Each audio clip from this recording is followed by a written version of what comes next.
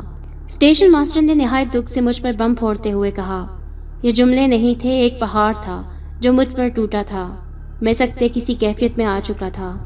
دل کا دورہ پڑا تھا۔ غفار بھائی کو ہسپتال لے جاتے ہوئے ان کا انتقال ہو گیا۔ اسٹیشن ماسٹر کی آواز کسی گہرے کنویں سے آتی محسوس ہو رہی تھی مجھے تو ایسا لگ رہا تھا کہ میں ایک بار پھر یتیم ہو گیا ہوں۔ اس لڑکی کی بات اب میرے پلے پڑی تھی کہ اس نے مجھ سے کیوں نصیب میں خوشی اور غم کی بات کی تھی۔ کیا وہ جانتی تھی کہ انکل مر جانے والے ہیں؟ کہیں وہ لڑکی اور وہ پراسرار آواز ایک تو نہیں؟ میری سمجھ میں نہیں آ رہا تھا۔ میری آنکھوں کے سامنے انکل کی میت دفن کر دی گئی، لیکن میں آنسوؤں کے سوا ان کو کچھ نہ دے سکا۔ انکل کے جانے کے 1 ماہ کے بعد ہی مجھے اندازہ ہو گیا کہ زندگی گزارنے کے لیے ہاتھ پیر مارنے بہت ضروری ہوتے ہیں، ورنہ یہ دنیا جینا مشکل کر دیتی ہے۔ اس مشکل موقع پر اسٹیشن ماسٹر صاحب کام آ گئے اور انہوں نے وعدہ کر لیا کہ وہ میرے لیے ریلوے میں ملازمت کی کوشش ضرور کریں گے۔ 1 ہفتے کے بعد ہی انہوں نے مجھے 15,000 ماہوار پر ملازم رکھوا دیا۔ ملازمت کے بعد پہلی بار میں پرسکون ہو کر سویا تھا، لیکن وہ لڑکی اور وہ آواز میں کبھی نہیں بھلا پایا۔ 2.5 ماہ میں نے احمد نگر ریلوے اسٹیشن پر گزارے ہوں گے۔ اس کے بعد ایک روز اسٹیشن ماسٹر نے مجھے بلایا اور کہا، بیٹا تمہارا ٹرانسفر روپ نگر میں کر دیا گیا ہے، اب تم کل ہی روانہ ہو جاؤ اور وہاں جا کر کشن کمار سے مل لو۔ کشن کمار وہاں کا اسٹیشن ماسٹر ہے۔ میں نے ان کو انکار نہ کیا اور روپ نگر جانے کے لیے تیار ہو گیا۔ روپ نگر احمد نگر سے بھی زیادہ خوبصورت اور حسین علاقہ تھا، لیکن اس علاقے کی ایک خاص بات یہ تھی کہ یہاں ہندوؤں کی آبادی زیادہ تھی، اور وہ ہندو زیادہ تر سرمایہ دار تھے، جن میں سے بہت سے غیر قانونی کاموں میں ملوث تھے۔ یہ ساری باتیں مجھے روپ نگر جا کر معلوم ہوئیں۔ کشن کمار نے مجھے اسٹیشن پر رہنے کے لیے ایک چھوٹی سی کوٹری دے دی جو کہ خالی تھی۔ کشن کمار بھی میری ہی طرح اکیلا آدمی تھا، اس لیے وہ میرے برابر والی کوٹری میں تھا۔ مجھے یہاں آئے ہوئے چند دن ہی گزرے تھے۔ میں اپنی ڈیوٹی پوری کر کے اپنی کوٹری میں آ کر لیٹ گیا۔ رات کے 11 بج چکے تھے اور میں بہت تھک چکا تھا، چنانچہ لیٹتے ہی مجھے نیند نے آ گھیرا۔ اچانک کسی قسم کی آواز سے میری آنکھ کھل گئی۔ نہ جانے میں کتنی دیر سویا ہوں گا، مجھے اندازہ نہ تھا۔ یوں بے وقت اٹھنے سے مجھے سر میں درد ہونے لگا۔ وہ آواز نہ جانے کیسی تھی جس نے مجھے بیدار کر دیا۔ چند لمحے تک میں ویسے ہی لیٹا رہا۔ اچانک وہی آواز میرے کانوں سے پھر ٹکرائی جس نے میری نیند خراب کر دی تھی۔ میں نے گھڑی میں وقت دیکھا تو رات کے 2 بج رہے تھے، تو گویا میں 3 گھنٹے سویا ہوں گا۔ میں آہستہ سے اٹھا اور قمیض پہن کر کوٹری سے باہر نکل آیا۔ پلیٹ فارم کا منظر دیکھ کر میں چونک گیا۔ پلیٹ فارم پر ایک مال گاڑی موجود تھی۔ مال گاڑی کو دیکھ کر میں چونک گیا، کیونکہ میری اطلاع کے مطابق مال گاڑی روپ نگر سے ہفتے میں صرف 3 دن لوڈ ہوتی تھی۔ لوڈنگ بھی دن کی روشنی میں ہوتی تھی۔ رات میں اس طرح کی کارروائی میرے سامنے پہلی بار تھی۔ روپ نگر چونکہ چھوٹا سا علاقہ تھا، اس لیے پلیٹ فارم پر رات کے 12 کے بعد ہی سنسان ہو جاتا تھا۔ اس کی وجہ اس کی آخری ٹرین تھی جو کہ رات 12 بجے رکتی تھی، وہ بھی 10 منٹ کے لیے، اور اس کے بعد پلیٹ فارم خالی ہو جاتا تھا۔ میں نے دیکھا کہ کشن کمار اسٹیشن ماسٹر بھی اس کے سامنے کھڑا تھا۔ 2-3 لوگ پلیٹ فارم کے باہر سے بڑے سائز کی لکڑی کے کارٹن کندھوں پر اٹھائے مال گاڑی میں لوڈ کر رہے ہیں۔ مجھے تو کچھ گڑبڑ محسوس ہو رہی تھی کہ اتنی رازداری سے کام کرنے کی کیا وجہ تھی۔ اچانک ایک آدمی چلتے چلتے لڑکھڑایا اور گر پڑا۔ اس کے گرتے ہی کارٹن کھل گیا۔ اس کارٹن سے جو چیز باہر آئی اس کو دیکھ کر میں ایک بار پھر چونک پڑا۔ ایسا تو صرف فلموں میں ہی ہوتا آیا تھا۔ ان کارٹن سے باہر آنے والی چیز بندوقیں اور رائفلیں تھیں۔ گویا کشن کمار سرکاری ملازم ہوتے ہوئے اسلحے کی اسمگلنگ میں ملوث تھا۔ اس آدمی کے گرتے ہی کشن کمار دھاڑتا ہوا اس پر برس پڑا۔ سود کے بچے، تیرے باپ پرشوتم کو پتہ چل گیا نا کہ تو نے کارٹن گرایا ہے تو تیری میری لاش کو اگنی بھی نہیں ملے گی، کاٹ کر کتوں کے آگے ڈال دے گا وہ۔ غلطی ہو گئی، وہ آدمی معذرت کرتے ہوئے بولا۔ چل اب سمیٹ اس کو، دوبارہ ایسا مت کرنا، کشن کمار غصے سے بولا۔ پرشوتم کا نام سن کر میں چونک پڑا۔ پرشوتم روپ نگر کا جانا مانا امیر آدمی تھا۔ مجھے یقین نہیں تھا کہ اتنا بڑا آدمی وطن فروش ہوگا۔ اس بندے نے اسلحہ سمیٹ کر واپس کارٹن میں ڈال دیا۔ اچانک کشن کمار پلٹا اور دوسرے ہی پل وہ چونک پڑا، کیونکہ اس کی نظر مجھ پر پڑ چکی تھی۔ جیسے ہی اس کی نظر پڑی میں گھبرا گیا اور میں نے رکنا گوارا نہ کیا اور واپس اپنی کوٹری میں آ کر لیٹ گیا۔ ساری رات مجھے نیند نہ آئی، بس ہر لمحے یہی خیال ستاتا رہا کہ ابھی کشن کمار اور اس کے ساتھی مجھے آ کر پکڑ نہ لیں۔ ساری رات اسی ڈر کے مارے میں سو نہ سکا۔ دوسری صبح کشن کمار نے مجھے اپنے آفس میں بلایا۔ وہ چند لمحے تک مجھے گھورتا رہا اور کہنے لگا، تم بندے کام کے نظر آتے ہو، سوچ رہا ہوں تم کو مستقل کر دوں۔ اس کے لبوں پر مسکراہٹ تھی۔ جی سر، اس سے زیادہ اور کچھ نہ بول سکا۔ میرے ذہن میں مستقل رات والا واقعہ گھوم رہا تھا۔ ابھی تمہاری تنخواہ کیا ہے؟ سر جی 10,000 روپے ماہانہ۔ کشن کمار میری بات سن کر چونک پڑا۔ وہ پھر مسکرایا اور کہنے لگا، اتنی تنخواہ میں کیا ہوتا ہے؟ اور اس دیش میں ریلوے ملازموں کو ملتا ہی کیا ہے؟ شکر ہے میں بہت سکون میں ہوں اور میں اکیلا ہوں، میری ضروریات بھی کم ہیں، میں نے مسکرا کر جواب دیا۔ ٹھاکر پرشوتم کا نام سنا ہے تم نے؟ کشن کمار نے کہا۔ پرشوتم کا نام سن کر میں چونک گیا۔ میرا دل تیزی سے دھڑکنے لگا۔ میں سمجھ گیا کہ وہ مجھ سے رات والے واقعے کا تذکرہ کرے گا، مگر خلاف توقع وہ کہنے لگا کہ پرشوتم کے پاس ایک جگہ خالی ہے، 20,000 تنخواہ ملے گی اور کھانا پینا اور رہائش الگ۔ میں سمجھ گیا کہ وہ مجھے اس لیے پرشوتم کے پاس بھیج رہا ہے تاکہ میں کہیں پولیس کو نہ بتا دوں، اور 20,000 واقعی ایک بڑی رقم تھی جو میرے اکیلے بندے کے لیے کافی تھی۔ میں سوچ میں پڑ گیا۔ زیادہ مت سوچو، تم پرشوتم کے راز سے واقف ہو چکے ہو۔ جو اس کا راز جان لیتے ہیں تو پرشوتم یا تو انہیں مار دیتا ہے یا اپنے پاس رکھ لیتا ہے۔ اپنی زندگی اور موت کا فیصلہ اب تمہارے اختیار میں ہے۔ کشن کمار کا لہجہ سرد تھا۔ اس کی بات سن کر میرا دل دھڑکنے لگا، کیونکہ جان سب کو پیاری ہوتی ہے۔ میں سوچ میں پڑ گیا کہ کیا کروں۔ مجھے سوچ میں ڈوبا دیکھ کر کشن کمار گھبرایا۔ کیا سوچ میں ڈوبے ہو؟ جلدی بتاؤ کہ کیا کرنا ہے۔ اس کے انداز میں صفاقی تھی۔ ٹھیک ہے، میں تیار ہوں، جان ہے تو جہان ہے، میں نے پھیکی سی مسکراہٹ سے کہا۔ میرے منہ سے رضامندی سن کر اس کے ہونٹوں پر نہایت معنی خیز مسکراہٹ دوڑ گئی۔ وہ مسکراہٹ بالکل ایسی تھی کہ جیسے بکرے کو دیکھ کر کسائی کے لبوں پر دوڑ جاتی ہے۔ یہ ہوئی نا بات، وہ مسکرا کر بولا۔ میں نے یہ سوچ لیا تھا کہ کچھ دن تو پرشوتم کے یہاں رہ کر وقت گزاروں گا اور پھر موقع دیکھ کر فرار ہو جاؤں گا اور یہ شہر ہی چھوڑ دوں گا۔ چنانچہ کشن کمار نے مجھے اسی وقت جانے کو کہا۔ اب میں اپنا سامان لے کر وہاں سے نکل آیا۔ پرشوتم کی کوٹھی اور اسٹیشن سے کوئی 1 میل کے فاصلے پر تھا۔ میں اپنے ہی خیالوں میں غرق چلا جا رہا تھا۔ دن کے 10 بجے کا وقت تھا۔ لوگ اپنے اپنے کاموں پر جا رہے تھے۔ میں آہستہ آہستہ چلتا جا رہا تھا۔ سڑک کے دونوں اطراف کھیتوں کا سلسلہ تھا، چونکہ روپ نگر زرعی حیثیت سے زیادہ مشہور تھا۔ اچانک مجھے ایک عجیب قسم کی آواز سنائی دی۔ وہ آواز کیسی تھی میں آج تک نہیں سمجھ پایا۔ میں آواز کو اگنور کر کے آگے بڑھنے ہی لگا کہ مجھے پائل کی آواز سنائی دی، جیسے کوئی عورت چھم چھم کرتی جا رہی ہو۔ اچانک میرے دل میں اس پائل کی آواز سن کر اس لڑکی کو دیکھنے کا اشتیاق پیدا ہونے لگا۔ یہ از خود ہوا تھا، ورنہ میں لڑکیوں کے معاملے میں بہت پاک دامن ہوں۔ نہ ہی آج تک کسی کی طرف بری نظر سے دیکھا، نہ ہی ایسا کوئی ارادہ تھا۔ میں کھڑا سوچتا رہا کہ کیا کروں۔ اچانک میں نے دیکھا کہ کھیتوں میں سے کوئی باہر آ رہا ہے، ساتھ ہی پائل کی آواز بھی آ رہی ہے۔ آنے والی ایک لڑکی تھی۔ جیسے ہی وہ میرے قریب آئی تو یہ دیکھ کر میں اچھل پڑا۔ یہ وہی لڑکی تھی جو مجھے کھیتوں میں ملی تھی، جس کے پیر سے میں نے کانٹا نکالا تھا۔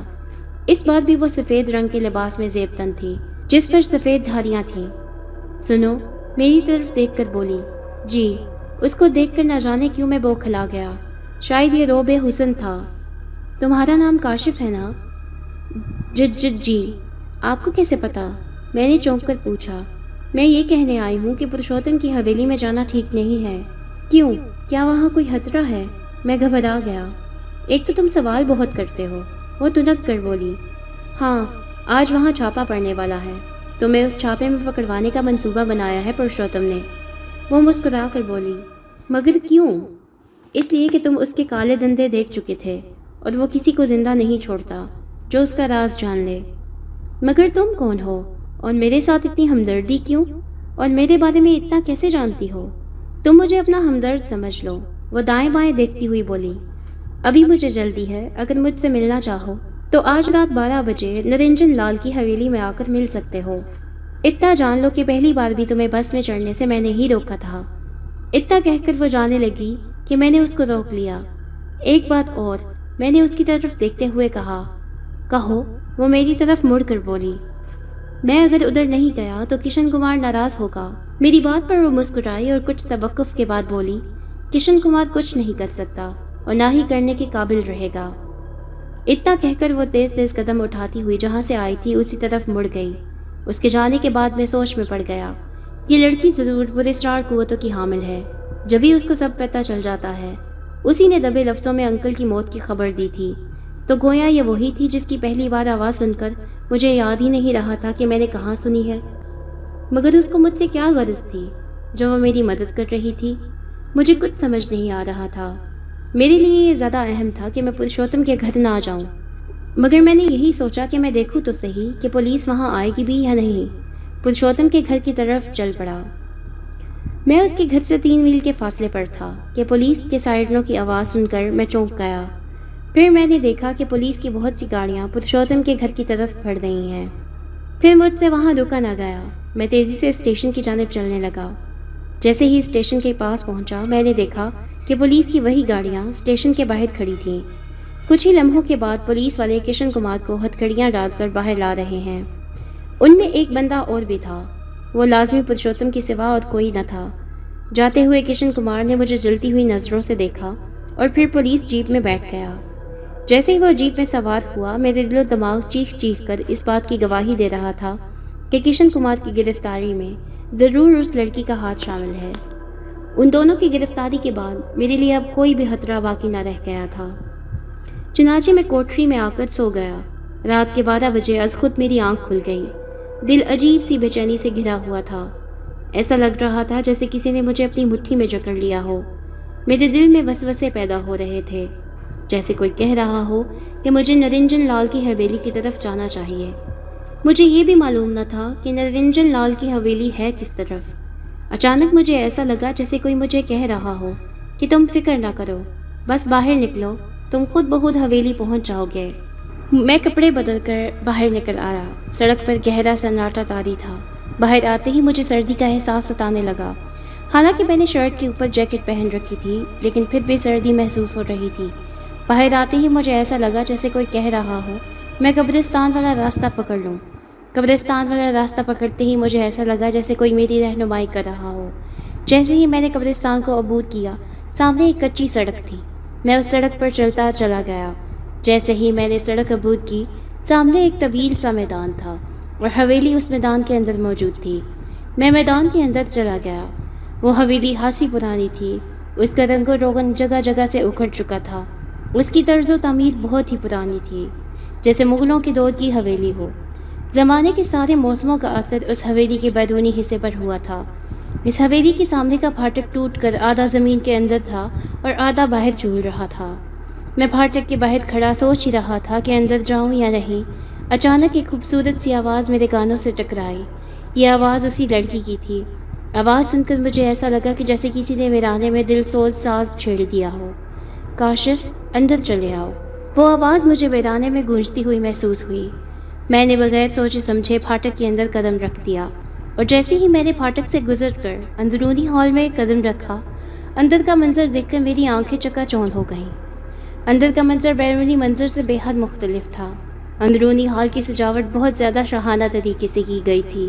پیسے کا بے دریغ استعمال مجھے یہاں نظر آ رہا تھا۔ ہال کی ہر چیز نہایت قیمتی اور پرتعیش تھی۔ میں ادھر ادھر دیکھنے لگا مگر وہ مجھے نظر نہ آئی۔ کاشف، مجھے اپنے عقب سے آواز سنائی دی۔ میں چونک کر پلٹا تو میرے سامنے کھڑی تھی۔ اس کو دیکھ کر میری ریڑھ کی ہڈی میں سنسناہٹ دوڑ گئی اور میری نظریں از خود جھک گئیں۔ اس نے سرخ رنگ کی ریشمی ساڑی باندھ رکھی تھی جس کا بلاؤز بہت تنگ تھا۔ اس کو دیکھ کر ایسا لگ رہا تھا کہ جیسے کہ کوندتی بجلیاں بلاؤز سے باہر آنے کے لیے بےتاب ہوں۔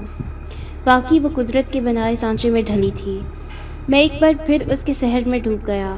حسن تو بہت دیکھا تھا جس کے لیے بندہ اپنی جان بھی دے سکتا تھا، لیکن پارو کا حسن ایسا تھا کہ جس کے لیے بندہ جان دے بھی سکتا تھا اور لے بھی سکتا تھا۔ وہ میری طرف پرشوق نگاہوں سے دیکھ رہی تھی۔ مجھے یقین تھا تم ضرور آؤ گے۔ اس کے یاقوتی لبوں نے جنبش کی۔ میں اس وقت آپ کا شکریہ ادا کرنے آیا ہوں۔ آپ نے مجھے ایک بڑے خطرے سے بچا لیا، میں نے اپنے حواس پر قابو پاتے ہوئے کہا۔ میری بات سن کر وہ مسکرائے اور اس کی مسکراہٹ دیکھ کر مجھے ایسا لگا کہ سارے جہاں کا حسن اس کے چہرے پر سمٹ آیا ہو۔ میں تو بس اس کے سحر میں ہی کھویا رہا، جیسے ہر چیز سے بیگانہ ہو کر میں اس کو دیکھتا رہا۔ اچانک اس کی آواز پر میں ہوش و حواس میں واپس آیا۔ وہ کہہ رہی تھی، آپ کا درد ہمارا درد ہے۔ پرشوتم اور کشن کمار کی کیا مجال کہ انہوں نے اگر تم کو دوبارہ تنگ کیا تو مارے جائیں گے۔ وہ غضبناک ہو کر بولی۔ کیا مطلب؟ میں چونک پڑا۔ اتنی بھی جلدی کیا ہے ہر بات کا مطلب جاننے کی؟ سب پتہ چل جائے گا۔ وہ مسکرا کر بولی۔ تم کون ہو؟ میں اپنے بارے میں تو کچھ بتاؤ۔ وقت کا انتظار کرو، وقت آنے پر سب جان جاؤ گے۔ اس کے خوبصورت لبوں پر مسکراہٹ تھی۔ تمہارے ماں باپ کہاں ہیں؟ میں نے اس سے پوچھا۔ میری بات سن کر وہ چند لمحے تک خاموش رہی، پھر اس کے لبوں پر ایک اداس سی مسکراہٹ دوڑ گئی۔ میرا اس دنیا میں کوئی نہیں ہے، میں اس حویلی میں بالکل اکیلی رہتی ہوں۔ اب تم آ گئے ہو نا، میری تنہائی اور اکیلا پن سب دور ہو جائے گا۔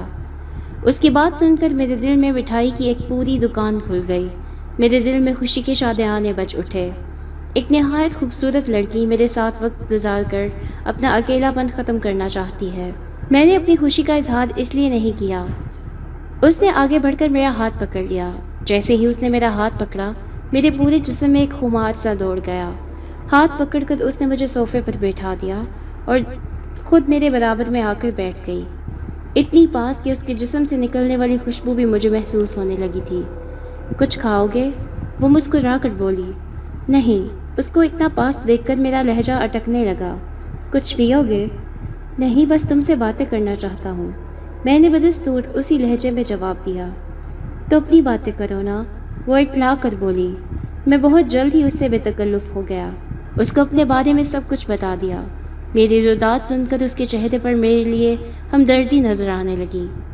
رات گزرتی رہی، پل پل گزرتی رات اور حسین ہوتی چلی گئی۔ مجھے یوں لگ رہا تھا کہ جیسے کہ چڑھے ہوئے سمندر میں تیراکی کر رہا ہوں، سمندر اور غضبناک ہوتا جا رہا ہو۔ رات 3/4 گزر گئی تو میں مجبوراً اٹھ کھڑا ہوا۔ وہ مجھے دروازے تک رخصت کرنے آئی۔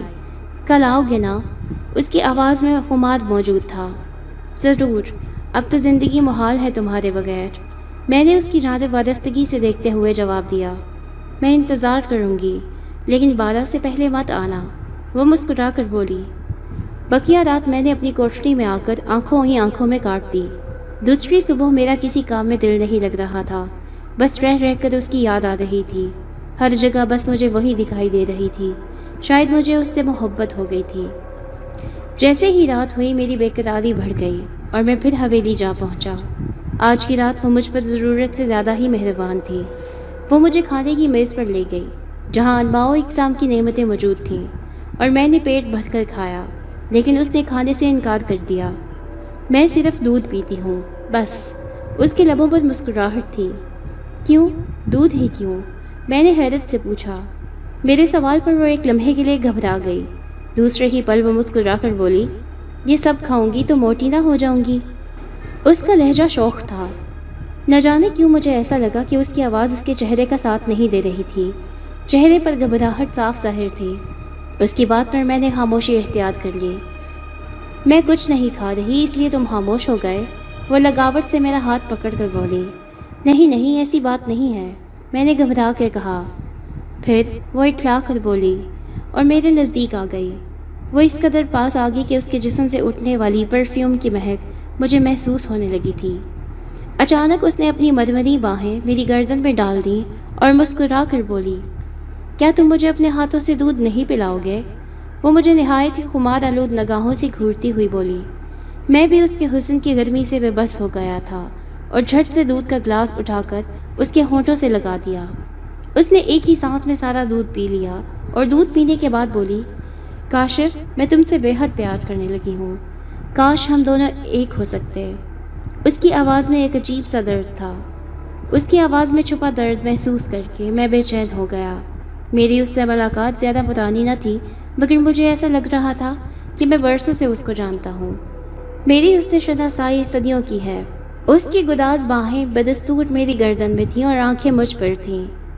ہاں، مجھے پانے کے لیے تم کو امیر بننا ہوگا، وہ سنجیدگی سے بولی۔ اس کی بات سن کر میرے سارے ارمانوں پر اوس پڑ گئی۔ مجھے مایوس دیکھ کر وہ مسکرائی اور بولی، مایوس مت ہو، میں تم سے بہت پیار کرتی ہوں۔ ایک طریقہ ہے جس سے تم بہت امیر بن سکتے ہو، پھر ہم ایک ہو سکتے ہیں۔ وہ میرے بالوں کو سہلاتی ہوئی بولی، کون سا ایسا طریقہ ہے جس کو اختیار کر کے میں دولت کما سکتا ہوں؟ میں نے بےتابی سے کہا، نہیں چھوڑو، اس میں جان کا خطرہ ہے۔ اس کے لہجے میں تشویش تھی۔ تم کو پانے کی خاطر میں کوئی بھی خطرہ اٹھا سکتا ہوں، میں نے اس کی آنکھوں میں دیکھتے ہوئے کہا۔ سچ؟ اس کی آنکھوں میں دیپ جل اٹھے تھے۔ ہاں، میں بھی مسکرایا۔ اوہ، تم مجھ سے کتنا پیار کرتے ہو۔ اتنا کہہ کر وہ مجھ سے لپٹ گئی۔ بتاؤ کیا طریقہ ہے؟ میں نے اس کو خود سے الگ کرتے ہوئے پوچھا۔ آج نہیں، کل، مگر تم ایک وعدہ کرو، تم یہ راز کسی سے نہیں کہو گے۔ وہ مسکرائی۔ میں وعدہ کرتا ہوں، لیکن ابھی بتا دو نا۔ نہیں، ابھی نہیں، کل۔ کل پورن ماشی کی رات ہے اور ناگ دیوتا اپنے چاہنے والوں کو درشن دیتے ہیں۔ کیا تم ناگ کی پجارن ہو؟ میری بات سن کر وہ اسے بالکل ہی نظر انداز کرتی ہوئی بولی، کیا تم ان باتوں میں وقت ضائع کرتے رہو گے؟ دیکھو رات گزرتی جا رہی ہے۔ اس کا لہجہ مخمور ہو چلا تھا۔ اس کا مفہوم سمجھ کر پھر میں نے کوئی بات نہیں کی اور اس کا مرمردی ہاتھ تھام کر اٹھ کھڑا ہوا۔ رات کے تیسرے پہر نہ چاہتے ہوئے بھی میں نے اس کو الوداع کہا اور حویلی سے باہر نکل آیا۔ میں نہیں جانتا تھا کہ کوٹھڑی میں ایک اور آفت میری منتظر ہے۔ جیسے ہی میں اپنی کوٹھڑی میں پہنچا تو یہ دیکھ کر میں حیران رہ گیا کہ کوٹھڑی میں کشن کمار اور پرشوتم دونوں موجود ہیں، اور اس کے ساتھ 3 لوگ اور بھی تھے جو کہ لازمی طور پر اس کے گروہ کے ہی تھے۔ ہم کب سے تمہارا انتظار کر رہے ہیں کہ تم اب آؤ گے تب آؤ گے ببوا، پرشوتم مسکرا کر بولا۔ پرشوتم اور کشن کمار کو دیکھ کر ایک لمحے کے لیے تو میں گھبرا گیا، پھر میرے چہرے پر حیرت دھرائی دی۔ میرے لیے یہ نہایت تعجب کی بات تھی کہ یہ دونوں چھوٹے کیسے۔ میرے چہرے پر حیرت دیکھ کر پرشوتم بولا، پریشان مت ہو ببوا، پولیس تو ہماری یاد ہے، بس کچھ پیسے خرچ کرنے پڑے تھے اور پھر ہم باہر۔ اس کے لبوں پر مسکراہٹ تھی۔ پرشوتم جی، اس کو مار کر اسی جگہ گاڑ دیتے ہیں تاکہ پھر کوئی ہمارے خلاف سر نہ اٹھا سکے، کشن کمار نے کہا۔ بات تو ٹھیک ہے، ویسے بھی یہ ہمارا راز جان چکا ہے اور اسی نے پولیس میں مخبری کی ہے۔ پرشوتم نے مسکرا کر کہا، میں نے کوئی مخبری نہیں کی پرشوتم جی، جھوٹ بولتا ہے یہ پرشوتم جی۔ کشن کمار غصے میں گدرایا۔ اچھا تو ایسا کرتے ہیں، اس کو جان سے مار دیتے ہیں، پرشوتم نے کہا۔ نہیں نہیں، میں گھبرا گیا۔ تو فکر مت کر ببوا، جان بہت پیار سے نکلتی ہے۔ یہ جو میرے ساتھی ہیں بندے کو ایسے مارتے ہیں کہ اس کو پتہ بھی نہیں چلتا۔ پرشوتم کے ہونٹوں پر صفاقانہ مسکراہٹ تھی۔ پرشوتم کی بات سن کر میرے حلق سے چیخ نکل گئی۔ وہ تینوں بندے میری طرف بڑھنے لگے۔ میں پیچھے ہٹنے لگا۔ ہٹتے ہٹتے میں دیوار سے جا لگا۔ مجھے اپنی موت کا یقین ہو چلا تھا۔ میں نے آنکھیں بند کر لیں اور دعا شروع کر دی۔ اچانک مجھے ایک تیز چیخ کی آواز سنائی دی۔ میں نے گھبرا کر آنکھیں کھول دیں۔ میری آنکھوں کے سامنے نہایت ہی خوفناک قسم کا منظر تھا۔ ایک سفید رنگ کا سانپ جس کی جلد پر سیاہ دھاریاں موجود تھیں، پرشوتم کے ایک غلام کی گردن سے لپٹا ہوا تھا۔ یہ وہی سانپ تھا جو اس دن میں نے کھیتوں میں دیکھا تھا جب میری لڑکی سے ملاقات ہوئی تھی۔ وہ غلام جس کی گردن سے سانپ لپٹا تھا بری طرح سے چلا رہا تھا۔ اس کے دوسرے ساتھی بھی سانپ کو دیکھ کر چلا رہے تھے۔ میں دہشت سے بھری نظروں سے یہ منظر دیکھ رہا تھا۔ اچانک اس سانپ نے اس غلام کی گردن پر ڈس لیا۔ اس کے حلق سے دل ہراش چیخ نکلی اور وہ فرش پر گر پڑا۔ اس کے گرتے ہی سانپ نے دوسرے بندے پر حملہ کیا تھا۔ اس کا بھی یہی حال ہوا۔ اب پرشوتم کی آنکھوں سے خوف ظاہر ہونے لگا، جبکہ کشن کمار نے بھاگنے کی کوشش کی، لیکن اس کا بھی وہی انجام ہوا تھا۔ سب سے زیادہ دل خراش چیخ پرشوتم کی تھی۔ ان پانچوں کی موت کے بعد اب مجھے بھی اپنی موت یقینی نظر آنے لگی۔ مجھے یقین تھا کہ وہ سانپ اب میری جانب بھی بڑھے گا، مگر ایسا نہیں ہوا۔ ان کو انجام تک پہنچانے کے بعد وہ نہ جانے کہاں غائب ہو گیا تھا۔ صبح کا اجالا ہونے لگا تھا۔ میرے سامنے وہ 5 لاشیں عبرت کا نشان بنی فرش پر پڑی تھیں اور ان کے جسم نیلے پڑ کر سوج کر کپا ہو چکے تھے، جیسے کہ ان میں پانی بھر چکا ہو۔ اچانک میری آنکھوں نے ایک حیرت انگیز منظر دیکھا۔ وہ لاشیں اب پگھلنا شروع ہو چکی تھیں۔ کچھ ہی لمحوں میں وہ لاشیں اب پانی ہو چکی تھیں۔ اب فرش پر صرف بدبودار پانی کے سوا کچھ بھی نہ تھا۔ سانپ کا زہر اس قدر خطرناک ہو سکتا ہے، یہ میں نے کبھی سوچا بھی نہ تھا۔ کوٹھری میں نہایت بدبو پھیل چکی تھی۔ چنانچہ میں باہر نکل آیا۔ کافی دیر تک میں باہر گھومتا رہا۔ صبح کا اجالا سر پر چڑھ آیا تھا۔ آنکھیں بوجھل ہو رہی تھیں۔ میں ہر قسم کے ڈر سے آزاد اپنی کوٹھری میں آ کر سو گیا۔ جب میں سو کر اٹھا تو شام کے 4 بج چکے تھے۔ دوسرا اسٹیشن ماسٹر جو کشن کمار کی جگہ آیا تھا، اس نے مجھے بلا لیا۔ بڑا ہی اچھا آدمی تھا اور سب سے بڑی بات مسلمان تھا۔ رسمی الیک سلیک کے بعد اس نے مجھے دوبارہ ڈیوٹی پر حاضر ہونے کا کہا تھا۔ میں نے اس سے 1-2 دن کی مہلت مانگی جو اس نے بخوشی دے دی تھی۔ مجھے تو نہ کوئی نوکری سے انٹرسٹ رہا تھا اور نہ ہی اس جگہ سے۔ میرے دل میں تو وہی سمائی تھی جو مجھے امیر ہونے کا طریقہ بتانے والی تھی۔ رات ہوتے ہی میں اس کے پاس پہنچ گیا۔ حسب معمول وہ غضب ڈھا رہی تھی۔ سفید رنگ کی ساڑی زیب تن کر رکھی تھی جس میں وہ بہت خوبصورت لگ رہی تھی۔ سفید رنگ دیکھ کر مجھے اس سانپ کا خیال آ گیا جس نے پرشوتم اور کشن کمار کو مارا تھا۔ میں اس کی جانب بڑے ہی غور سے دیکھنے لگا۔ اس سانپ کی جلد اور اس کا لباس بالکل ایک ہی تھا۔ میرا دل چاہا کہ میں اس سے پرشوتم کی موت کا ذکر کروں۔ کیا دیکھ رہے ہو؟ وہ میری طرف دیکھ کر مسکرائی۔ دیکھ رہا ہوں کہ تم اس لباس میں کتنی حسین لگ رہی ہو، میں نے مسکرا کر جواب دیا۔ میں نے دیکھا کہ میرے اس جملے پر اس کے گال گلابی ہو گئے تھے۔ تم مجھ سے کتنی محبت کرتے ہو، وہ مجھ سے بے تابانہ انداز میں لپٹ کر بولی۔ ایک بات بتاؤں، میں نے اس کو خود سے الگ کرتے ہوئے کہا۔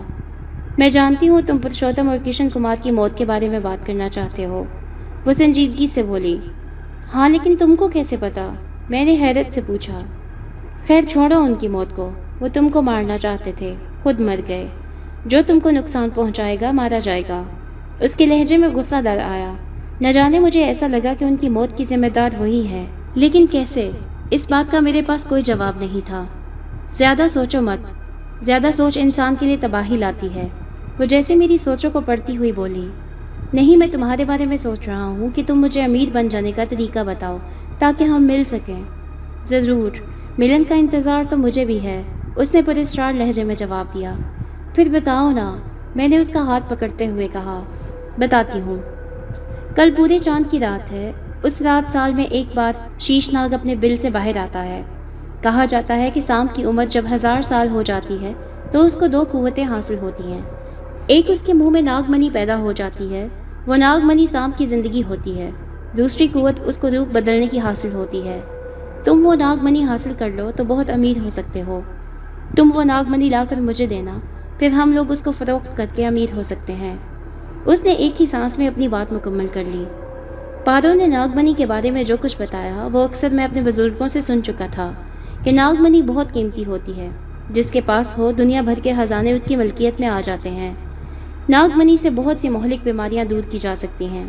میں جانتا تھا کہ ناگ منی لانا کسی جوئے شیر لانے سے کم نہیں۔ میں اپنے اندر اتنی ہمت محسوس نہیں کر رہا تھا کہ میں اس قدر خطرہ اٹھا سکوں۔ چنانچہ میں نے اس سے کہا، پارو، اس میں بہت خطرہ ہے، میں تمہارے ساتھ غربت میں بھی جی لوں گا، مگر ایسا کوئی کام نہیں کروں گا جس میں جان جانے کا ڈر ہو۔ میں نے اس کی طرف دیکھتے ہوئے سنجیدگی سے کہا۔ جواباً وہ مسکرائی اور میرے نزدیک آئی۔ وہ اپنی کٹورا جیسی آنکھوں سے مجھے گھورنے لگی۔ مجھ پر اس کی نشیلی آنکھوں کا سحر طاری ہونے لگا تھا۔ مجھے ایسا لگا کہ جیسے آنکھوں سے ننھی ننھی کرنیں نکل کر مجھے سحر زدہ کر رہی ہوں۔ تم جاؤ گے، تم جاؤ گے، اس کی آواز بلند ہوتی گئی۔ مجھے ایسا لگا کہ جیسے کہ میں کچھ کرنے کے قابل ہی نہیں رہا۔ مجھے اتنا احساس تھا کہ میں اس کی ہاں میں ہاں ملا رہا ہوں۔ اس کی آواز مجھے پھر سنائی دی۔ یہاں 3 فرلانگ کے فاصلے پر ناگ دیوتا کا مندر ہے، اور جیسے ہی ناگ دیوتا حاضر ہوگا، شیش ناگ بھی اس کی ارتھی کے لیے آئے گا۔ جس وقت وہ ارتھی اتارے گا تو وہ ناگ منی نکال کر ناگ دیوتا کی مورتی کے سامنے رکھ دے گا۔ بس اسی وقت تم ایک کالے کپڑے کو ناگ منی پر ڈال دو گے، جس سے پھوٹتی روشنی بند ہو جائے گی اور شیش ناگ اندھا ہو جائے گا۔ اس کے اندھا ہوتے ہی وہ ناگ منی تم کپڑے سمیت اٹھا لینا۔ اس کے بعد دنیا کی بے اندازہ دولت ہمارے قدموں میں ہوگی۔ دوسرے دن چاند اپنے پورے شباب پر تھا۔ رات کے 9 بج چکے تھے۔ میں اور پارو ناگ مندر کے سامنے موجود تھے۔ دور دور تک وہاں کوئی نہ تھا، چاروں طرف چٹیل میدان تھا۔ ناگ منڈل سے بائیں طرف ایک پرانا اور وسیع برگد کا پیڑ موجود تھا۔ میں اور پارو اس پیڑ کے پیچھے موجود تھے۔ پارو پوری طرح سے سج دھج کر آئی تھی۔ سفید رنگ کی ساڑی اور نہایت ہی بھاری قسم کے زیورات اس کے جسم پر موجود تھے۔ اس سفید ساڑی پر بڑی بڑی دھاریاں موجود تھیں جو اس کپڑے کی خوبصورتی میں اضافہ کر رہی تھیں۔ اس سیاہ اور سفید کپڑے کو دیکھ کر میں چونک گیا۔ نہ جانے کیوں مجھے وہ سانپ یاد آ گیا۔ پارو کی ساڑی کا رنگ اس سانپ کی جلد سے مشابہ تھا۔ یہ اتفاق بھی ہو سکتا تھا، مگر نہ جانے میرا دل نہیں مان رہا تھا۔ چنانچہ میں نے پارو سے پوچھ ہی لیا۔ ایک بات میری سمجھ میں نہیں آئی پارو، میں نے اس کا مخاطب کرتے ہوئے کہا۔ کیا سمجھ میں نہیں آیا؟ اس نے بڑے ہی پیار سے پوچھا۔ اس سانپ کی جلد اور تمہاری ساڑی بالکل ہی ایک رنگ کی ہے۔ میرے سوال پر میں نے دیکھا کہ اس کے چہرے پر ایک رنگ سا آ کر گزر گیا۔ نہیں، ایسی بات نہیں، یہ محض اتفاق ہے، وہ مسکرا کر بولی اور اس کے لہجے کا کھوکھلا پن صاف ظاہر تھا۔ میں بھی مسکرا کر رہ گیا۔ مجھے یہ یقین تو ہو چلا تھا کہ اس سانپ اور پارو میں ضرور کوئی تعلق ہے۔ پارو جھوٹ بول رہی ہے، بات کو اتفاق کا رنگ دے رہی ہے۔ ایک بات اور پارو، پوچھو، یہ مندر اتنا ویران کیوں ہے؟ آج چاند کی پوری رات ہے۔ جہاں تک میری معلومات کے مطابق ناگ دیوتا کی عبادت پورے چاند کی رات میں ہوتی ہے اور دوسرے لوگ بھی نہیں ہیں۔ بات یہ ہے کہ مندر اتنا دور ہے کہ لوگوں نے اپنی سہولت کے حساب سے اپنے علاقے میں دوسرا بنا لیا ہے۔ اب یہاں پوجا نہیں ہوتی۔ پارو کا لہجہ پھر کھوکھلا تھا۔ صاف لگ رہا تھا کہ وہ جھوٹ بول رہی ہے۔ میں نے کوئی جواب نہ دیا، خاموش رہا۔ نہ جانے کیوں ایسا لگ رہا تھا کہ اس جگہ کچھ بہت ہی غلط ہونے والا ہے۔ ہم دونوں برگد کے پیچھے دب کے بیٹھے تھے کہ پارو نے میرا ہاتھ دبایا تو میں چونک پڑا۔ اس نے دبی آواز میں مجھے مخاطب کیا۔ کاشف، شیش ناگ آ رہا ہے۔ اس کی بات سن کر میں چونک پڑا۔ چاند کی روشنی میں مجھے کوئی سانپ دکھائی نہ دیا۔ اچانک میں نے ایک تیز قسم کی روشنی پھوٹتی ہوئی دیکھی۔ وہ روشنی ایسی تھی جیسے کہ بہت سے سورج ایک ساتھ چمک رہے ہوں۔ وہ روشنی اندھیرے سے نکلتی محسوس ہو رہی تھی۔ اچانک میں نے اس روشنی میں ایک سیاہ رنگ کے بڑے سے سانپ کو دیکھا۔ وہ روشنی اس کے منہ سے پھوٹ رہی تھی۔ میں نے سیاہ رنگ کے بڑے سے سانپ کے منہ سے ایک ٹینس کی گیند سے تھوڑا چھوٹا گولا نمودار ہوتے دیکھا۔ وہ گولا ہی ناگمنی تھا جس سے پھوٹتی کرنیں بہت زیادہ تیز تھیں۔ پارو کے چہرے پر میں نے عجیب سے تاثرات دیکھے تھے جن کو میں کوئی نام نہیں دے سکا۔ وہ چھوٹا سا چمکدار گولا جس سے وہ سانپ کھیل رہا تھا بہت ہی خوبصورت لگ رہا تھا۔ اچانک میں نے بہت سی پھنکاروں کی آوازیں سنی۔ وہ آوازیں تعداد میں بہت زیادہ تھیں۔ دوسرے ہی پل میری آنکھیں پھیل گئیں۔ پورا میدان سانپوں سے پٹا پڑا تھا۔ ہر جگہ سانپ ہی سانپ تھے، لاتعداد ان گنت سانپ۔ اتنے سانپ میں نے اپنی زندگی میں کبھی نہیں دیکھے تھے۔ اچانک میں اچھل پڑا۔ بہت سے مجھے اپنے پیروں کے پاس رینگتے ہوئے محسوس ہو رہے تھے۔ ناگمنی کی روشنی میں نے دیکھا کہ وہ سارے سانپ اس ناگمنی کے سامنے سجدہ ریز تھے۔ پارو، میں نے کانپتی ہوئی آواز میں کہا، لیکن کوئی جواب نہ آیا۔ میں چونک پڑا کیونکہ وہاں پارو نہ تھی۔ سارا میدان، برگد کا درخت سانپوں سے پٹا ہوا تھا۔ خوف سے میری حالت بری تھی۔ مجھے ایسے لگ رہا تھا کہ جیسے یہ سارے سانپ مجھے ابھی ڈھس لیں گے۔ ڈرو مت، یہ سانپ کچھ نہیں کریں گے، پارو کی سرگوشی سنائی دی۔ تم کہاں ہو پارو؟ مجھے ڈر لگ رہا ہے۔ میں تمہارے قریب ہوں لیکن مجبوری ہے، سامنے نہیں آ سکتی۔ پارو کی آواز مجھے پھر سنائی دی۔ کیا مجبوری ہے؟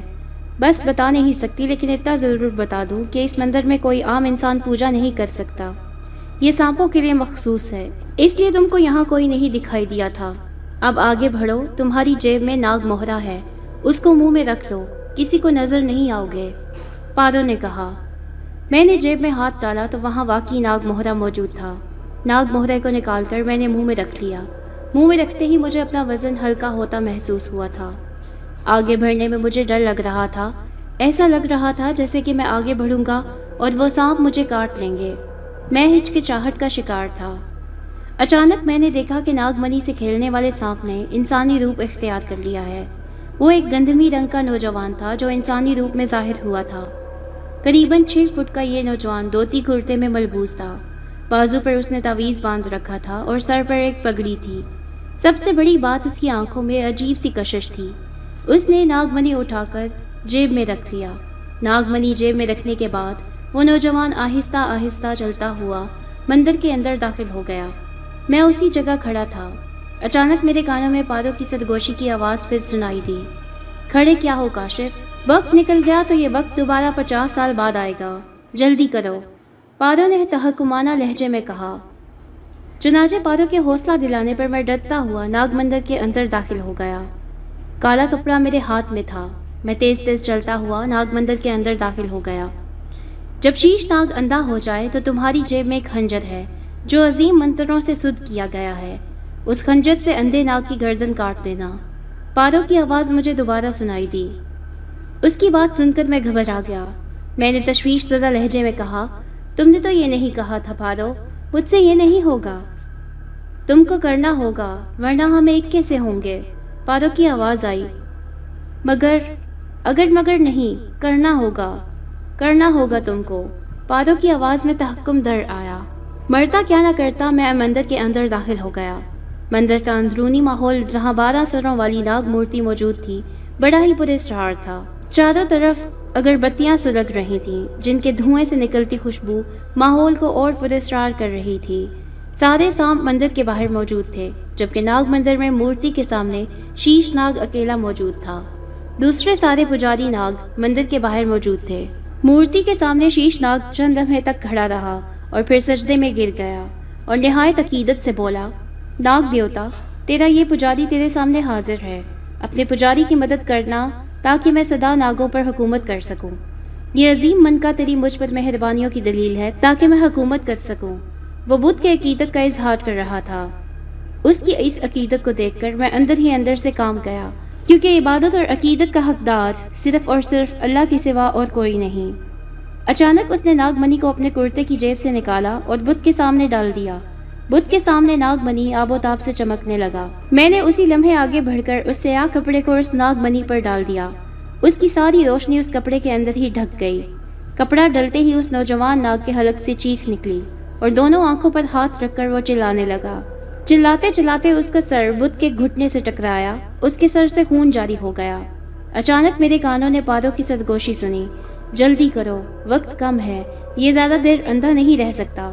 مگر جلدی کرو، میں نے کہا نا تم کو۔ پارو کی گراہٹ سے مشابہ آواز کانوں سے ٹکرائی۔ میں نے جیب سے خنجر نکال کر آگے بڑھ کر اس ناگ کی گردن پر پھیر دیا۔ خون کا فوارہ پھوٹ پڑا تھا۔ اس کی چیخ کسی اژدہے کی پھنکار سے مشابہ تھی۔ وہ چیخ اس قدر خوفناک تھی کہ میں ہل گیا، میری کپکپی چھوٹ گئی، وہ زمین پر گر کر تڑپنے لگا تھا۔ اسی پل پارو نہ جانے کہاں سے ظاہر ہوئی اور فوراً ہی ناگ منی کو اٹھایا اور منہ میں ڈال لیا اور ناگ دیوتا کے بت کے سامنے سجدہ ریز ہو گئی۔ میں حیرت اور خوف سے اس منظر کو دیکھ رہا تھا۔ اسی پل وہ سجدے سے اٹھی اور بولی، اے ناگ دیوتا، اس ناگ کی موت کے بعد اب میں ملکہ ہوں، ناگ ملکہ شیش ناگن۔ یہ ناگ منی میرا ہے، مجھے آشیرواد دے۔ اسی لمحے وہ عورت سے ناگن کے روپ میں بدل گئی۔ اب میرے سامنے وہ سفید دھاری دار سانپ تھا جس نے میری جان بچائی تھی۔ وہ سفید سانپ اس مردہ ناگ کی جانب بڑھنے لگا جو کہ اب ناگ کے روپ میں مردہ پڑا تھا۔ میرے حلق سے چیخ نکلی۔ بے ہوش ہونے سے قبل میں نے صرف اتنا دیکھا کہ سفید سانپ نے اس مردہ ناگ کو کھانا شروع کر دیا تھا۔ ہوش آیا تو پہلا احساس میرے زندہ ہونے کا تھا۔ میں نے اپنے آپ کو اپنی کوٹھڑی میں پایا اور میرا پورا جسم درد سے دکھ رہا تھا۔ میں یہاں کیسے آیا مجھے نہیں پتا تھا۔ پارو نے مجھے اتنا بڑا دھوکہ دیا تھا کہ اپنے فائدے کے لیے اس نے مجھے استعمال کیا۔ مجھے معلوم نہیں تھا کہ وہ ناگن ہے۔ اگر معلوم ہوتا تو میں اس کے اتنے قریب نہ جاتا۔ اچانک میں چونک پڑا۔ میں نے اپنے سرہانے کے پاس ایک چمکدار منکش ڈبے کو پایا جس کا سائز چھوٹے چھوٹے جیولری کے ڈبے کے جتنا تھا۔ میں نے آگے بڑھ کر اس ڈبے کو کھول دیا۔ ڈبہ کھلتے ہی میری آنکھیں خیرہ ہو گئیں۔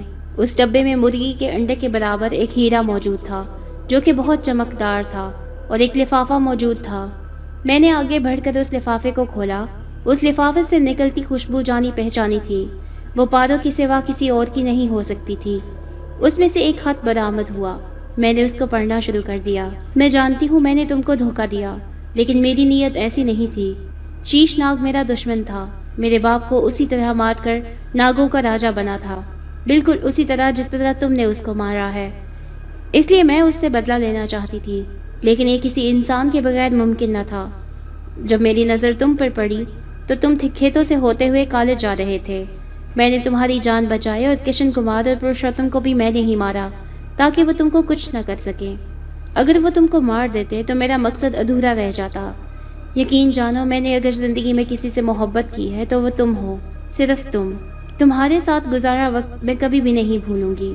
پیار کے لمحے میری زندگی کا حاصل ہیں، مگر میں تم کو اپنا نہیں بنا سکتی، کیونکہ میں تم کو مرتا نہیں دیکھ سکتی، کیونکہ میرا زہر تمہاری رگوں میں داخل ہو جائے گا۔ یہ ہیرا تمہاری زندگی بدل دے گا۔ یہ دھوکے کی قیمت نہیں، ایک تحفہ ہے میری طرف سے تم کو۔ تم جب بھی کسی مصیبت میں ہوگے تو پارو ضرور آئے گی۔ الوداع۔ خط ختم ہو چکا تھا اور پارو جا چکی تھی، مجھے یادوں کی آگ میں جلنے کے لیے چھوڑ کر۔ اس کی محبت میں مجھے موت بھی قبول تھی، لیکن جدائی نہیں۔ اس واقعے کے چند دن بعد میں اس کی تلاش میں نرنجن لال کی حویلی تک گیا، لیکن وہاں دھول مٹی کے سوا اور کچھ نہ تھا۔ اس شہر سے اس کی یادیں وابستہ تھیں، اس لیے میں نے وہ شہر چھوڑ دیا اور ہیرا فروخت کر دیا۔